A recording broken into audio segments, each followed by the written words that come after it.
Tatanong kung magkano daw po ang pamasahean. Magandang araw mga kabiyahero. For today's video, sasagutin lang po natin ang katanungan ng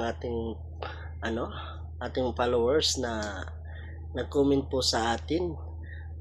Tatanong kung magkano daw po ang pamasahean sa from LRT to Batangas Pier. Baguhan lang daw po bumiyahe papunta ng Mindoro ata to si ate.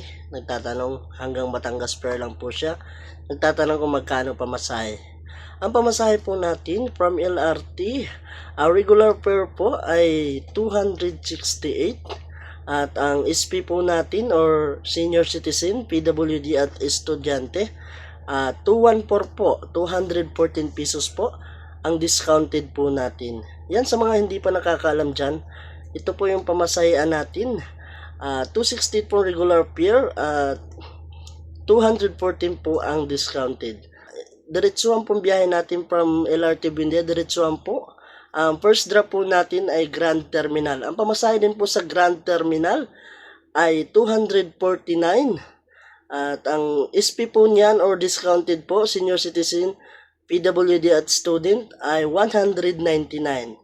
Ayan, sana nalinawan po kayo. At nasagot ko na po ang mga katanungan nyo sa mga baguhan dyan na bibiyahe pa Batangas.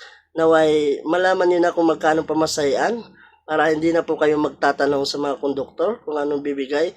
Double check nyo na lang po. Ayan, maraming salamat po. Naway nalinawan po kayo sa katanungan nyo.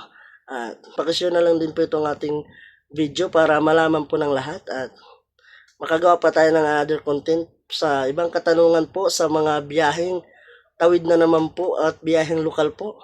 Unti-unti po tayong gagawa ng content. Bye-bye!